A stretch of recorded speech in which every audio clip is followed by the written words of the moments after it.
Hello.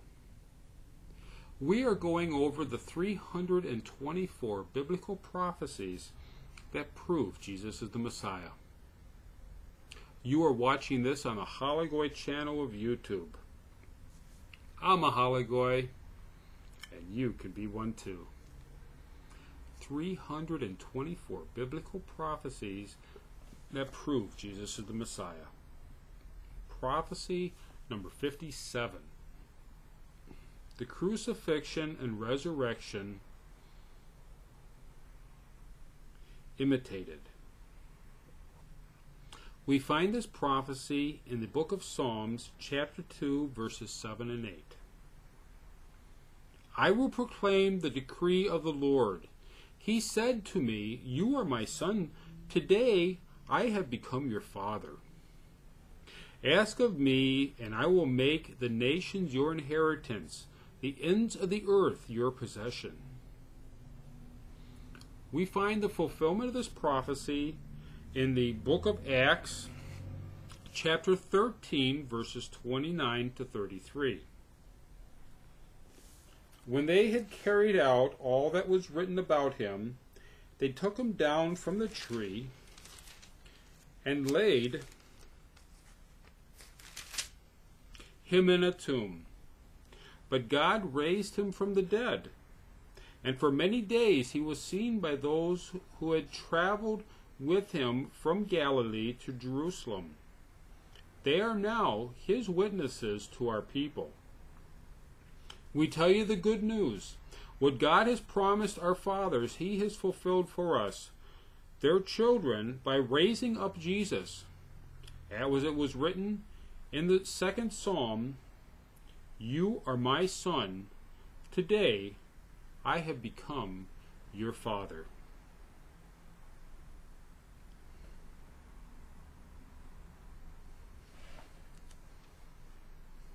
God spoke to King David, or concerning King David, that he is proclaiming that David is God's son,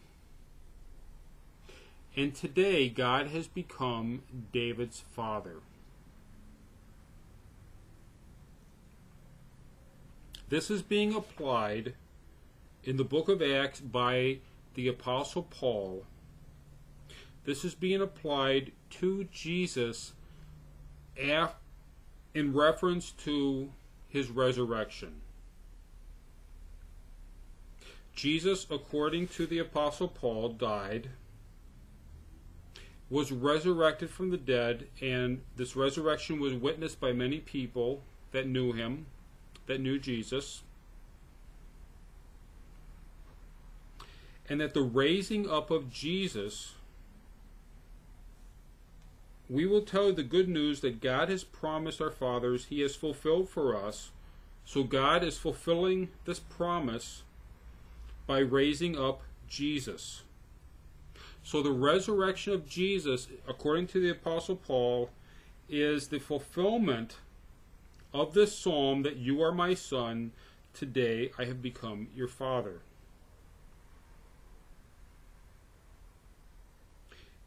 If I'm reading this correctly, God is saying that on the day that Jesus was resurrected,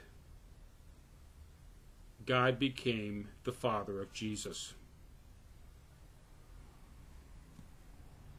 Which would be pretty spectacular, because obviously that would be a very fatherly thing to do, as opposed to the stuff that had happened a few days earlier that would not have been considered a fatherly thing to do to a man.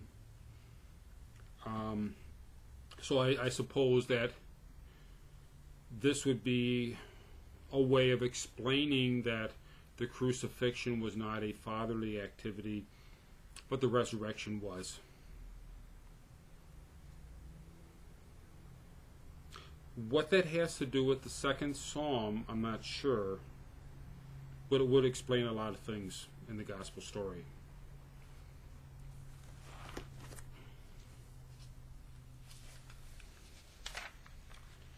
The next prophecy we'll be looking at, life comes through faith in him. Psalms chapter 2, verse 12. Thank you, and I look forward to seeing you next time.